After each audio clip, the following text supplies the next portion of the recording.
Gearheads know that some projects need so many parts, it feels like you need a whole storage unit just to store them. That's what eBay Motors' 122 million parts are for. Think of it as your virtual parts garage. They've always got the right fitment at the right prices. Use the eBay Motors app or visit ebaymotors.com. Let's ride. Holidays are here, and so is fashionable fitness. Gift yourself a Samsung Galaxy Z Flip 3 5G, a phone that folds in half to literally stand on its own. Pair it with the Galaxy Watch 4 for ultimate wellness and wow factor. Check health stats, flex personal records. Over 90 activities can be tracked, like biking, swimming, golfing, and more. Invest in yourself with tech made to crush goals. Holidays open up with Galaxy. Shop it all at Samsung.com. 5G connection and availability may vary. Check with carrier. Products sold separately.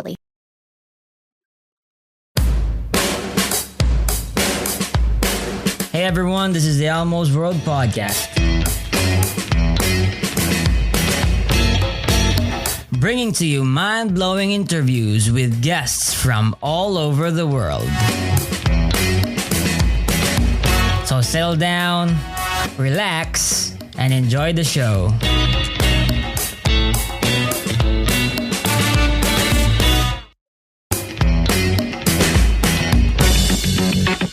Oh yeah, by the way, if you like the podcast, please support Elmo's World Podcast on Patreon. Your support is what helps the podcast improve more and more. Welcome to Elmo's World Podcast. This is Elmo, and I'm with my friend Cindy Plaza. Hey Cindy, can you introduce yourself? Hi, thanks for inviting me. So my name is Cindy Plaza. I'm French. I've been living in Belgium for 5 years now. I'm the host of the show The Path to Reason. So I'm an atheist, and hopefully I will be teaching critical thinking in the next month, because I've been working on a course lately in the last 2 years, and if all goes to plan, then I will be teaching critical thinking in a few months. Other than that, I don't really have a specific stance on philosophy or any specific worldview. I could say I'm a secular humanist, because I put humans and the way we treat them first, I would say. But yeah, other than that, I'm just I love to debate, and yeah, that's pretty much it. Mm-hmm. Okay. Well, in terms of your YouTube channel, it's called The Path to Reason, right? What do you discuss there? Yes. Mm-hmm. I talk about topics, well, pretty much any topic, but on through the lens of critical thinking. Sometimes it's just social ideas, or just things that bother me, like people not understanding the difference between explaining and excusing. It's just random topics like that. But yeah, sometimes related to religion, sometimes not, but most of the time it's seen and discussed through the lens of critical thinking. Mm-hmm. Okay, so I guess like you know, when you said you're an atheist, right? How did you start as an atheist? Were you always sort of in a secular family, or did you like leave a family that had this specific religion? Like, what happened? So I grew up in France, and France is a very, very secular country. Religion is very limited to the personal lives. It just doesn't appear in the public sphere mostly. So my mother was some kind of theist, I would say. It's not very. She was not under any denomination, but I guess she was Catholic, like most religious French people. My father was not religious, but I didn't know until much later, because he or they never talked about it. So my mother put me in a Catholic private school, and there I got religious classes. But the way it was presented to me, it was just not believable. So I guess I might have believed for a few months, but I don't think I was ever a theist. Okay. Well, I guess like if you're never an atheist, have you ever at least considered the idea or like looked into it, or and could you give the reasons why you were not really convinced? Well, in fact, I remember very vividly the moment where it happened. So we had religious classes once a week in the afternoon. I don't remember which day, but and I remember that day we had in the morning story classes about dinosaurs, and the afternoon a story about Genesis and Adam and Eve. And so I at some point I see some kind of incoherence, and so I raise my hand and ask, but you told us this morning that there were dinosaurs before there were humans, and now you're telling us that the Earth was created in 7 days, and the first humans were just created, and I just, it didn't make sense. And so she asked me, "Do you believe in God?" I said, "Yeah." So that's it. That's that answer. So that's it. It just told me everything I needed to know. It's just, to me, it looked like make believe. It looked like this is a story we're giving you to behave, pretty much like Santa when you were a kid. And so that's why I didn't believe in it. Also, I was very fond of Greek mythology at the time, and I'm still are. And I just didn't see the difference between the stories. But I guess like when you like let's say you look at Islam or something, or Hinduism or Christianity, right?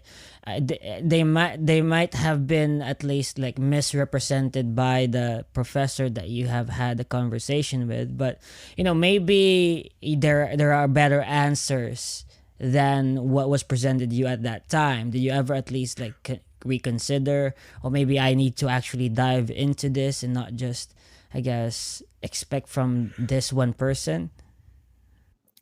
So until I was about 30, I didn't think about it because, like I said, I was living in a very non-religious environment, so I didn't really care. It's only when I met an American friend who introduced me to a forum called rationalskepticism.org, where I started seeing what religion does around the world. And that's where I decided to learn more about it. So I read the Bible, I read the Quran, and I also did the edition for a book a friend wrote about looking at the Bible through what we know about history and comparing the two. And she wrote a book about almost 7 pages long, and I worked with her for the edition of that book. And so I learned a lot about history at that time too. So everything I learned about science, about history, about the Bible itself, also and also about the arguments that were presented to me by theists, because on this forum we regularly have theists trying to presenting their view, and I haven't found any single sound argument presented by a theist. Every argument I've seen in the last 10 years was fallacious in some way. So all this comforted me in my non-belief. Okay, I guess like you looked at all the rational arguments that they tried to present, but it was it seemed to you that it was just not enough. It was like all of them were flawed in some way or another, right? Yeah. Yes. Okay. That's it. Okay, like I want to dive into like what you currently believe right now in terms of, I guess like, do you believe that we are as human beings we are able to have control over the outcome, or at least I guess people define it in philosophy as like free will. Do you think that we have this sort of power? So this determinism question is, I think it's very interesting, and I wouldn't say I'm a determinist, because even though I learned a lot about psychology and I try to educate people about this, because I realized that a lot of bad arguments around there are caused by a lack of understanding about how our brain works. I don't know if I can say that I believe in a fully deterministic vision or a non-deterministic vision.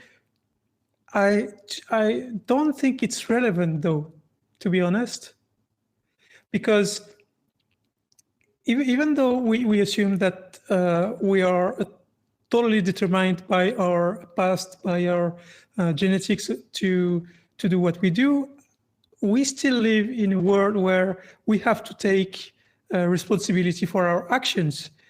And I'm a very, very strong believer of that, of responsibility. So I think that even though we some people believe in determinism, I think we still are accountable for our actions, our words, our everything we do. So that's why I'm not too much hang up on that topic, because I don't think it's particularly relevant to how I see the world and how we should treat other people. So okay, like I guess like from what you just said, it is that I believe that we have responsibility as human beings, whether or not we are determined or undetermined to do these things, right? There is this responsibility that you're talking about, and you believe in it. Yeah, I believe so, because I'm a very pragmatic person, and I think that we cannot pragmatically imagine a world or society where we are not accountable for our actions. But I guess like it have the practicality of it is actually irrelevant too, right? Because if it doesn't make sense, if we are actually determined, then it doesn't really follow to have this thing called responsibility. And if you're going to talk about what this responsibility is that you are posing, that we as a human race all have, then what is in fact this responsibility? What is its nature? Like if I were to analyze what the how you define responsibility, it would be something like I would be held accountable because I did something that's objectively wrong or right. So then we're going to have to ground on something that's we could call like an objective moral standard, and it brings a lot of entailments, don't you think? Yeah, I see your point, but I don't agree with the necessity of an objective morality. I think I don't think there is such a thing, even on the theist side, because if you accept the idea that God is the source of morality, then whatever he decides is moral, then that's just switching the subjective morality from us to him. Because if one day he decides to change what's moral, then it's just subjective to him. But that's another topic. To come back to the responsibility side, I think that we still have a small margin of non-deterministic action, because we can still. Yeah, it's a hot topic, and I didn't think about it very, very much, but I think we can, even though we can say that the factors that enter into our actions are a lot deterministic, I think we can train ourselves into one way or another. Like, you can train to be a critical thinker. You can train yourself to be more generous. You can train yourself to be or anything positive, or you can just let yourself go through a bad way, like criminals. I think maybe if in the first place they were placed in a position where it was very hard for them to do the right thing, I still think at some point there is one moment where you choose your path. So yeah, maybe I will never be a determinist person. Mm-hmm.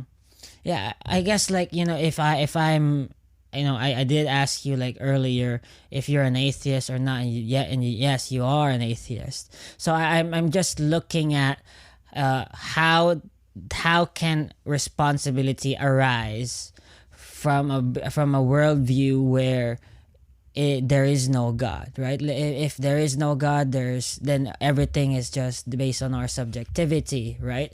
And this subjectivity is actually brought upon the naturalistic events of the universe, which is, of course, deterministic as well. No matter, even if it's probabilistic or not, we are.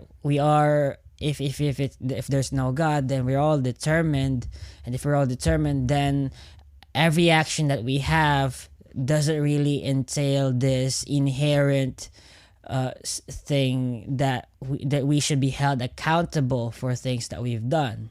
But I think if you can, there is a way around that. Like, for example, it's more of like, if I were looking at something as at a case, like if I was an atheist and also a determinist, I would say, like, okay, then we actually put these people in prison, not because they deserve to be punished, but because they have the tendency and the potential to be a danger to society.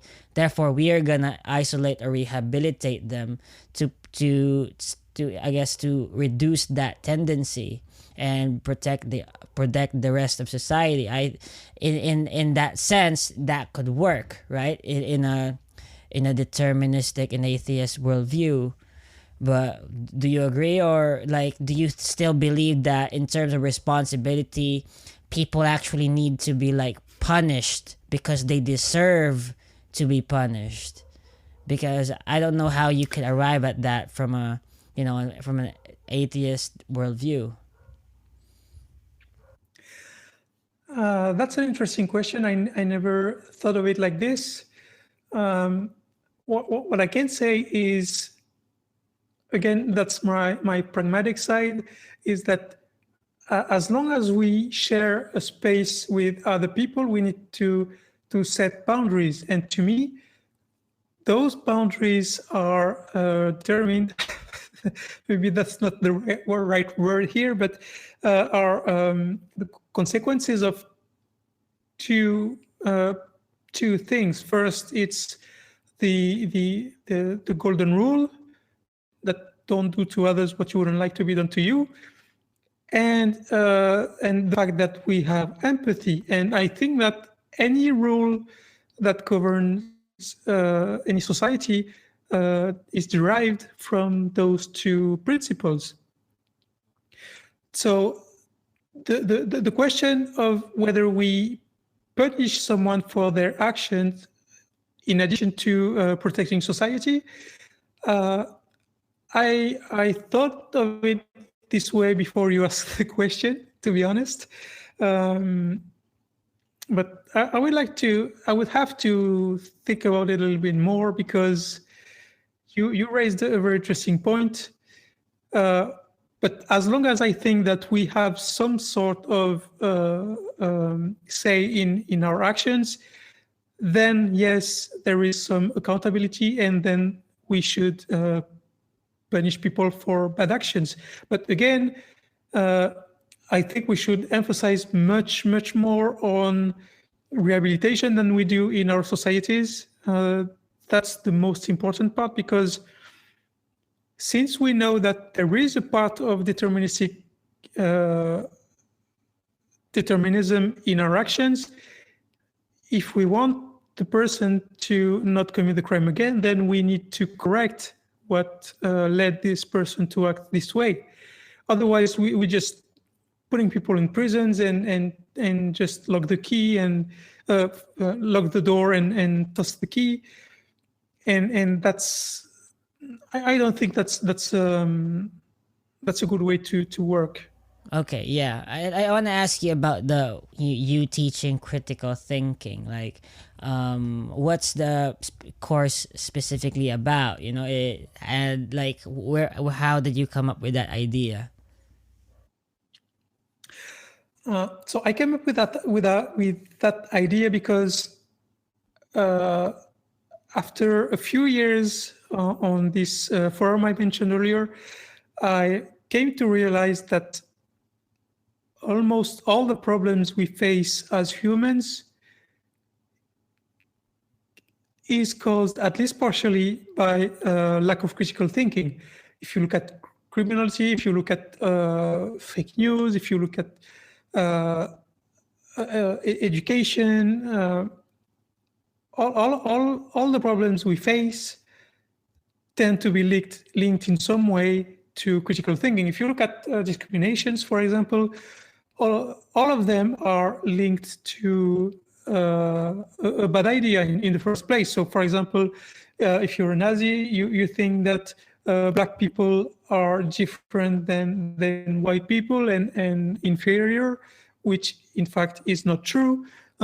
If you're homophobic, you believe that homosexuality is a choice or a lifestyle, and we know for a fact that it's not.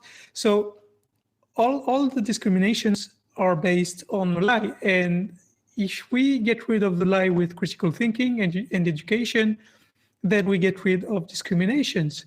And that's pretty much it with all problems we face. So, and since I tend to analyze things and try to solve problems, that my job as I work in IT, and my job is to analyze situations and try to find problems and solutions to them. So I decided, let's see how we can teach critical thinking. So I did some research in the last 2 years and came into a few scientists that already worked on that. And so I just mixed different topics I think are important in critical thinking. And I came up with that course that's about 30 pages long. And the idea is to teach it here in Belgium over 2 days sessions, if possible. But maybe I found a way also to monetize it online. I don't know. I haven't decided yet. Mm-hmm. Well, I guess like critical thinking is really essential for a better world. I completely agree with you, right? And when it comes to critical thinking, I would say that no one is excused sometimes. Like even if you're the smartest person out there, like you could actually be a victim still, because a lot of times that we as humans are more driven by our emotions and all that stuff, right? So like if you're teaching a course on critical thinking, right? Like for example, if I were to be a like buying something online, like what should be my thought process on whether I should buy it? Like, is there any like template that you have on hand to help people, or at least any decision making, I guess, tool that you might have? So I didn't go this way on my course. I didn't. In fact, I did it on purpose. I didn't want to provide people with a thought process to make decisions. Welcome because it depends very much on your goal, and depending on your goal, your thought process will be different. So what I provided is tools and attitudes to determine yourself this thought process. So because the way critical thinking is presented by psychology scientists today is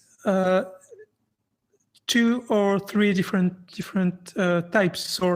So Robert Ennis, for example, he gave a list of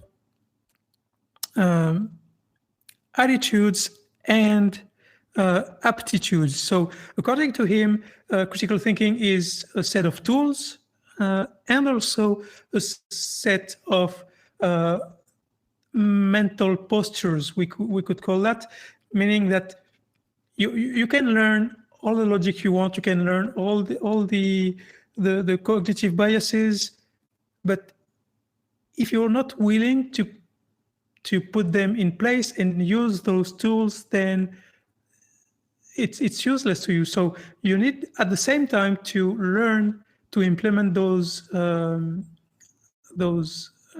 mental postures, like skepticism, for example, is one of those mental postures, and then those mental postures will trigger the use of the tools, and depending on your situation, then you will use a different tool. So, for example, if I receive a new information, someone tells me something, then skepticism, I would say, triggers itself in my mind. That's the goal, of course. And skepticism is just, okay, I receive an information, I need to check it. That's it.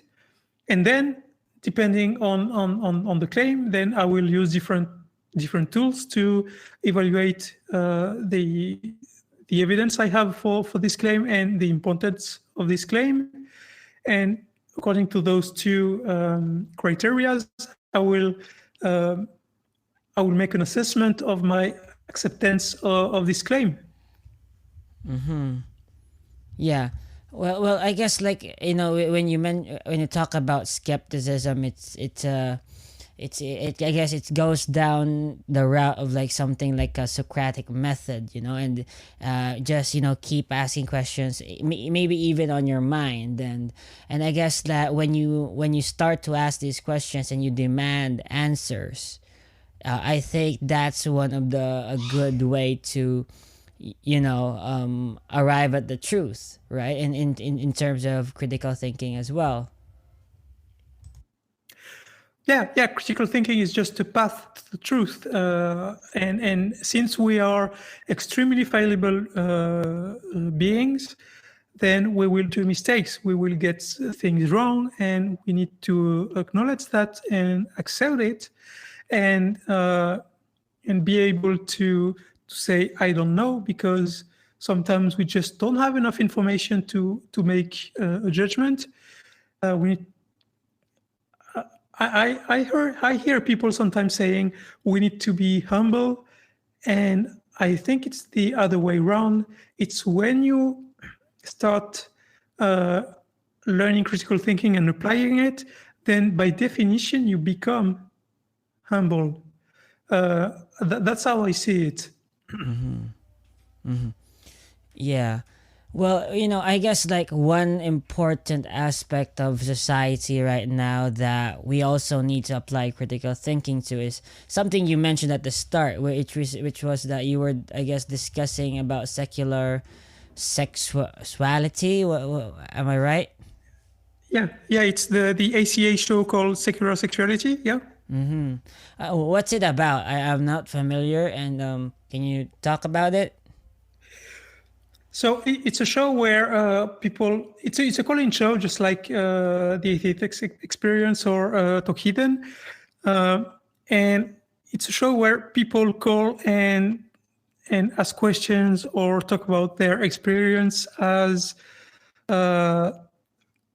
either LGBTQ people or dealing with LGBTQ people, or sometimes just asking questions to understand what it is about, or also the fact that Christianity and Islam and pretty much all religions tend to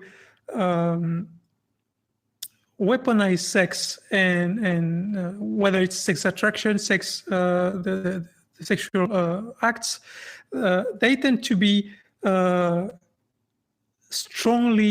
strongly guided by religion, and every religion tells you have to do this way and not this way. So this policing by religion is sometimes very damaging to people, and that's why some people just need guidance, and when they do, they call this show.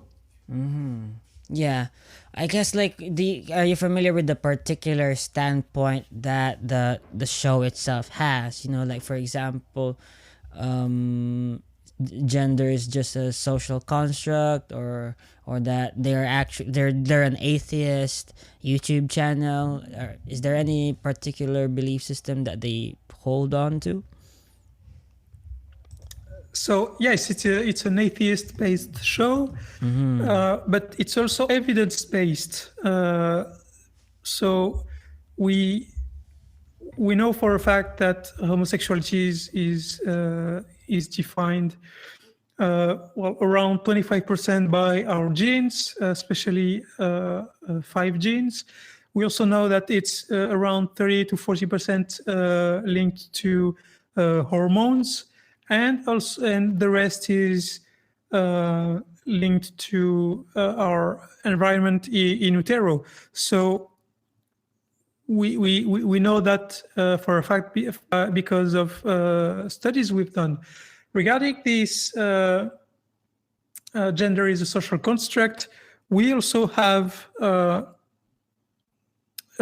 scientific knowledge base, but I would say it's much more recent and less solid than what we know about homosexuality. So we know that gender is a social construct. We know that there is such a thing that as sexual identity, which is different than sexual attraction. But we don't know the causes yet. We know that it's a fact, but we don't know the causes. So yes, it's an atheist-based show, but it's also very much science-based. They don't claim anything, and I don't claim anything that science can't back up with strong evidence. Well, I guess like what the science did show was that if gender is a social construct, but in the case of like a human being's sexuality, it is hugely influenced by the environment that one grew up in, right? But would you say that how much did the genetics play in it again? For homosexuality, it's around 25%. Okay, cool. Well, I guess like so. Does that mean that if my father is a homosexual, I'm more likely to have homosexual traits as well? No, that's an oversimplification of what genetics mean. It means that some genes, which yes are transmitted by the parents, some genes are involved in the process that make us homosexual. It doesn't mean that if you have those genes, you are homosexual. It means that some genes, and I've identified 5 so far. Those genes are involved in the process that make us homosexual. So I guess like having these genes will give you that a more likely a tendency to be Predisposition, homosexual. yeah, you could say that, but those genes, they are very much prevalent in the society. I couldn't give you a percentage, but I would say that Yeah, well, I probably guess to around correct my analogy, like if my father had these genes, right, then I would be more likely or have the predisposition to be more homosexual, right? well, you would be 25% more likely Yeah. to be. Okay. Because you could have those genes and not be homosexual, which is something that people quite don't understand when we talk about genetics, because we assume that genetics is everything that makes us who we are, and in fact it's not at all. Genetics is only 50% of what makes us who we are. The other 50% is epigenetics. So epigenetics is a recent field of study. It's the study of phenotype changes that are not linked to our genes.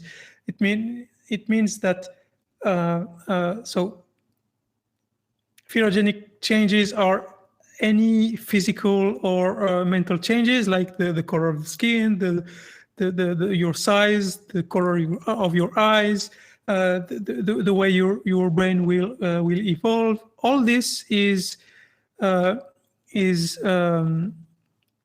partially genetic and partially epigenetic. So, in fact, we discovered, I think it was in the 70s, that genes contained a second layer of information, meaning that we know that each gene has or contains or provides an information, but what we didn't know so far is that the way our DNA strands are folded, that's also an information in itself. And that explains how and when, and mostly how and when genes are expressed. You could see that like an orchestra. Genes are the musicians, and epigenetics is the conductor. He decides when each instrument starts and when it stops and how long it plays and if it plays loudly or not. That's epigenetics. It's a second layer of information contained in our genes that drives the expression of our genes. Well, okay, So okay. But I guess, like, for example, if you're going to analyze like what homosexuality is on a scientific basis, right? Like, how would scientists describe homosexuality? Is it a state of mind? Is it like a certain genetic, I guess, like, order in a human being? What is homosexuality? Or is it just the tendency to desire for the opposite sex? Like, it's the potential to be attracted by other people. So I other use people potential. by, I mean, like, by the opposite sex. No, Yeah, by so the you or have similar sex, I mean. Yeah, so you have the potential to be attracted by people of the same sex, or by people of the other sex, or by both, or by none. And I guess again, like it's I a guess like what potential. the potential to be I guess like to deviate from the normal heterosexual path. Yeah, well, that's the problem. The fact that most people are heterosexual doesn't mean, well, yeah, you could say it's a norm in the way that it's the case of the majority, but it's on a scientific side and on a biological side, it's not like we're supposed to be heterosexual, Yeah, of and then course, there's a like, problem that causes us to be yeah. homosexual. It's just It's just the path of evolutionary progress, right? That yeah, there that's it. okay. Like there is no direction in evolution, right? We might be Exactly. Yeah. evolutionarily inclined to like have sex with animals or something, or robots or whatever. It's just evolution, right? It's going to direct us any way it wants for the sake of survival, right? Yeah, I would be careful using the word want, because it means that evolution is guided somehow when it's not. Yeah. I'm not saying evolution is but guided. yeah, I see your point. Yeah. Yeah, okay. So I guess like yeah, so in terms of that, if I were how does someone, I guess, like use this data, of you saying that it's sort of 50% genetics, 50% environmental influence. So if I was, let's say, someone who's like bi-curious, like how would this affect or impact my own, I guess, view of myself, right? Like, does it mean that if it's 50% environment, that I could have actually not have been gay and continued to be heterosexual if I was in the right environment? And or, well, I'm not saying right, but in a specific environment that would lead me to the normal, I guess, majority heterosexual way. Well, there's two things in what you just said. First of all, the idea that we should belong to the norm. Yeah, I'm I not think saying that's that a you bad should. idea. Yeah, okay. Ignore that. Yeah, But if someone thinks if I hadn't been born like this, I would be normal, that's problematic, because yeah. it's very damaging for a lot of people. That leads Yeah, to that suicide. that wasn't the my point. I guess, like, I'm going to address your point now. So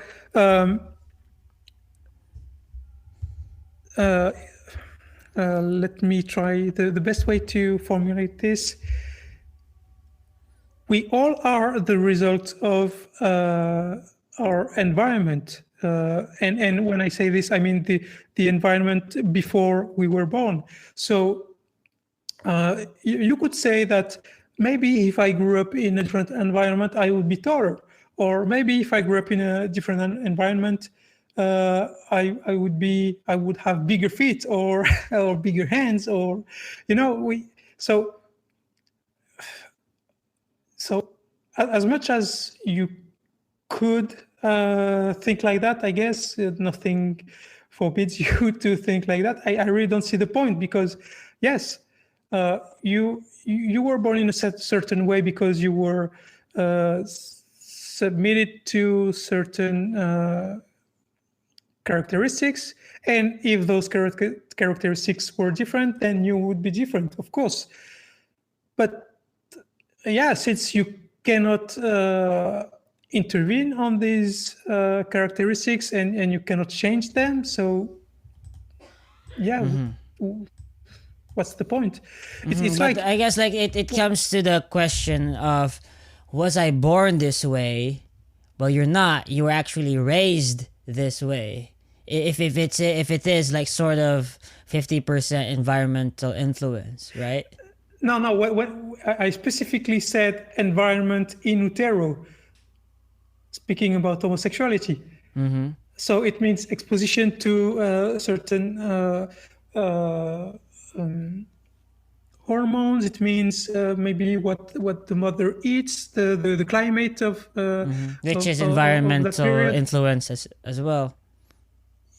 Yes, but inside the utero, which means when you're born, this is decided and it won't change.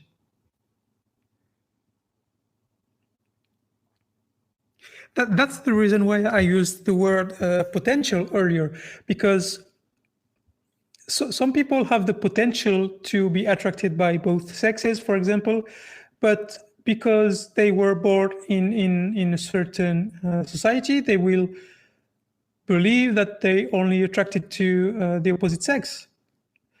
And then at some point of their life, they will discover that they also can be attracted by people of the same sex. And from the outside, we will say, oh, it's a straight person that becomes gay. But no, they already had the potential to be attracted by two sexes. And that's why we need to make the distinction between what's before we were born and what's after, because sexual attraction is determined before you are born, but the way you see yourself and the way you act, that is determined by what you lived after. Yes.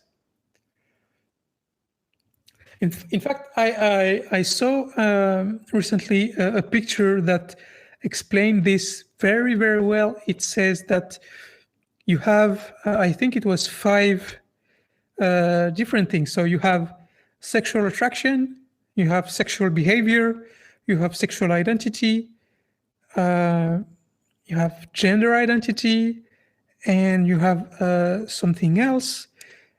And so it's 5 different things, but they're all interconnected, meaning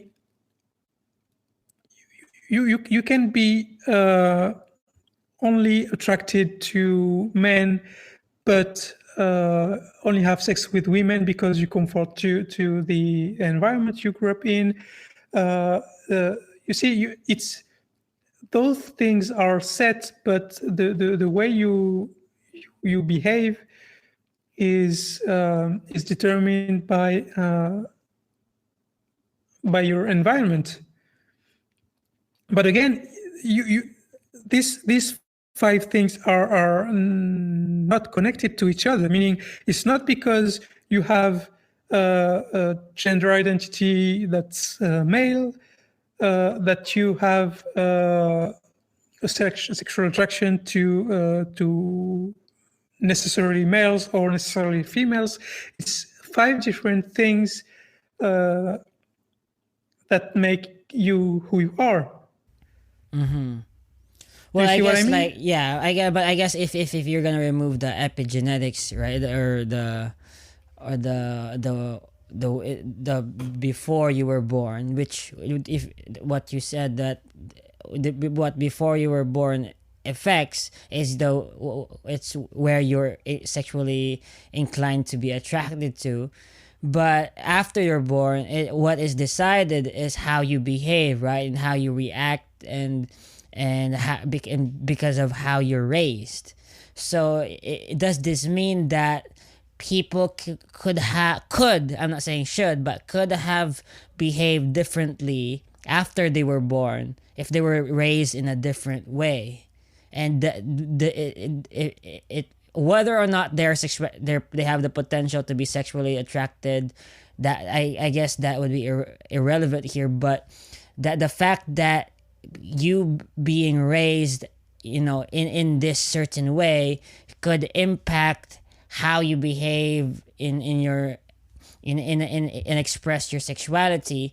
It's a huge, I guess, like it's a big thing, when you're talking about all this stuff, right? Because there are a lot of big issues that are brought upon from these conclusions. Like, sadly, there are Christians that believe in something like conversion therapy, which I really disagree with. A lot of things that bring stigma and hardship to the LGBT community, you know? Yeah, I totally agree with what you just said. And what we, well, not we, but what the scientific community needs to do first is to study those five monolith I talked about individually, and then the interaction between one another and how they can influentiate the other ones, and that will be something like at least partially social studies, and then as a society we need to listen to what scientific discovered and then change our mentality to be in accordance with what we will discover. Yeah, but I guess like if I did like change my mentality on it according to just the recent research, right? It is very, I don't know, dangerous though, because you know science, you know, the research doesn't care about the consequences. It's just gonna tell what the results of its experiments and research. So if by chance, you know, I'm not saying it should be, but if by chance that the research is actually like detrimental to the position of the LGBTQ community in the world, then it be just because it's the recent research, but you know, in a future research it will be dismissed because it would be obsolete and, you know, irrelevant then. Like, just, you know, changing your mindset according to the recent research is sort of dangerous, don't you think? I wouldn't say it's dangerous. I think it can be in certain cases. The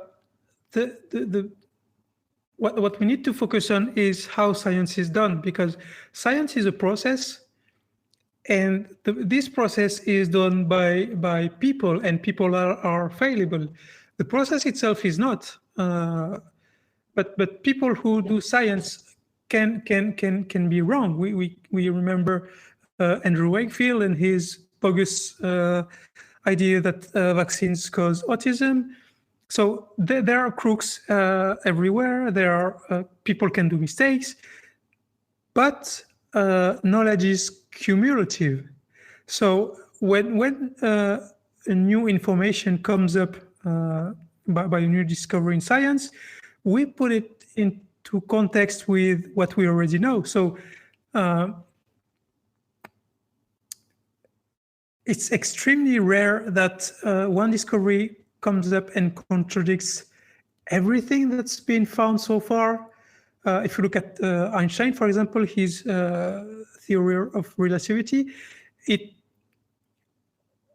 encompassed Newton's physics and Newton's law of motion, and added something to it. It didn't say, "Oh, okay, everything we knew so far was bullshit."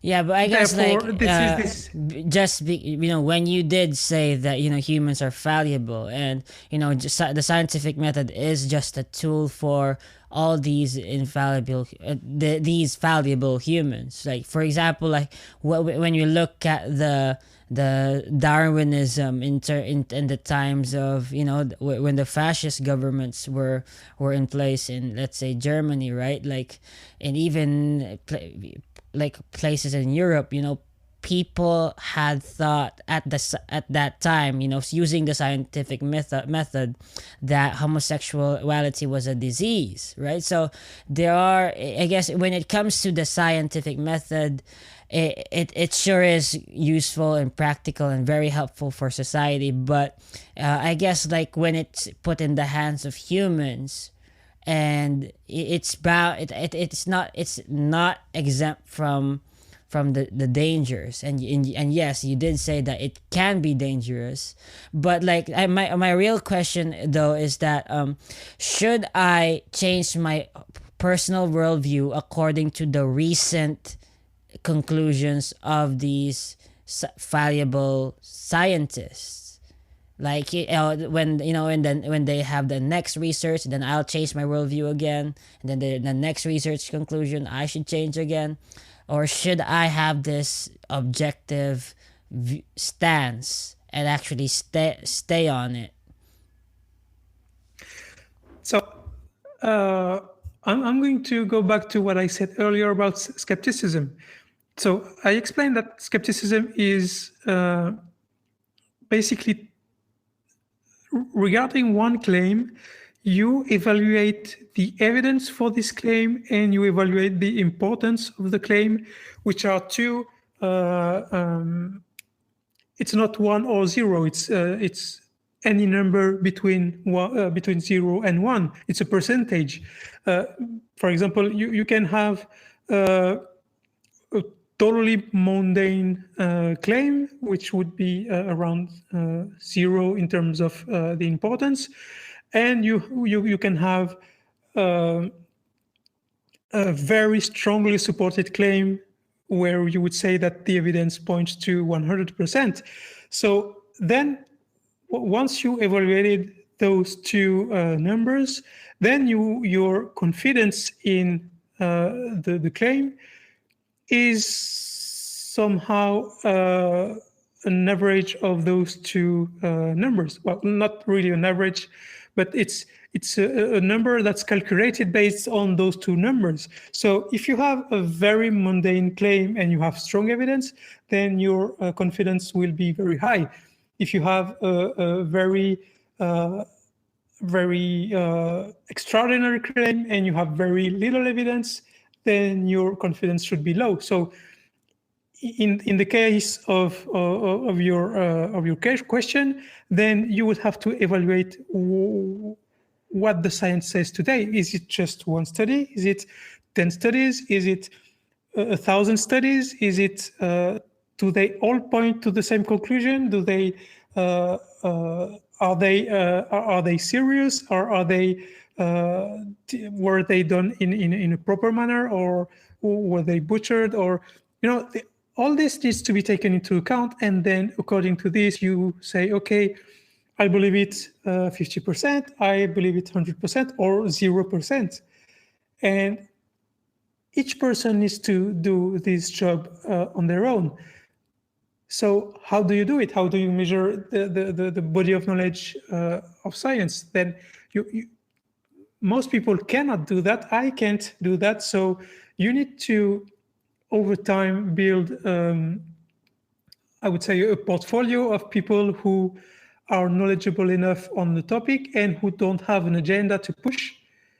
And then you can start trusting them. But again, your position is tentative, because you can discover that someone had an agenda when you didn't think they had. So yeah, I think it's a matter of percentage. Yeah, instead of saying, yeah, I will stay on this idea no matter what, or I will accept each new discovery of science no matter what. I think it's something between the two. Mm-hmm. Yeah, okay. I guess but Cindy, one last question, because we're over the 1 hour limit now. But I want to ask you, when it comes to all this stuff, right?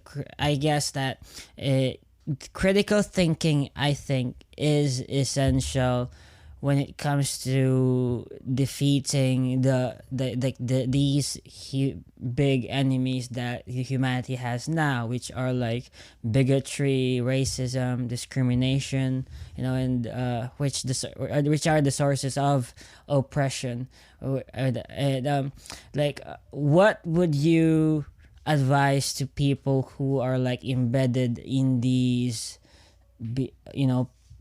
current belief systems that lead them to such evil acts? what would you tell them? Advise them to I guess like apply skepticism or more learn critical thinking. What's your take? So my take is that when someone is already engaged in this, it's very hard to take them out. So it has to come from the outside. You need to have people exposing them to other ideas, but it's very hard. I think I'm not saying that we need to toss them and try to educate the next generation, but it's kind of a bit like that because the current generation, the people you saw on the Capitol, it will be extremely hard to deprogram them. We know that since the Islamic attacks in the recent years, many governments try to deprogram people, and it's extremely hard, even for a government which has almost unlimited resources. It's extremely hard. So the only way we have is to give the person the incentive to change their ideas, and for that you have several paths. You have creating link with other people, because usually extremism, whether it's religious or ideological, is often linked to isolation in some way.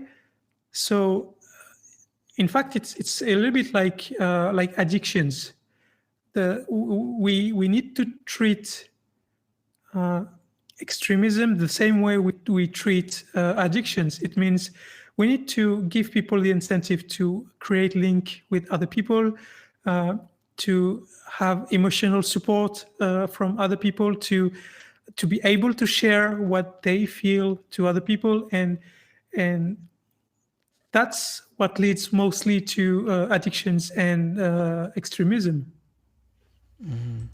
Yeah, and I hope that anyone who is in that scope, you question yourself and look for the betterment of the human race, bro. And Cindy, thank you so much for coming on the podcast. It's been a great time Thanks for having talking me. to you. You're awesome. Yeah. Okay. So that's the end of it. Thanks for tuning in, guys. This is your host, Elmo Ador Jr. And thank you for listening in. And please subscribe. Please follow us on Facebook. Please follow this. Please. Thanks.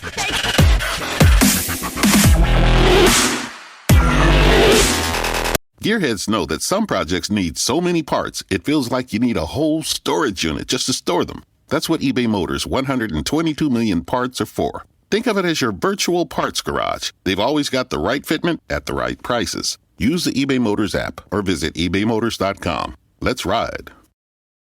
Holidays are here, and so is fashionable fitness. Gift yourself a Samsung Galaxy Z Flip 3 5G, a phone that folds in half to literally stand on its own. Pair it with the Galaxy Watch 4 for ultimate wellness and wow factor. Check health stats, flex personal records. Over 90 activities can be tracked, like biking, swimming, golfing, and more. Invest in yourself with tech made to crush goals. Holidays open up with Galaxy. Shop it all at Samsung.com. 5G connection and availability may vary. Check with carrier. Products sold separately.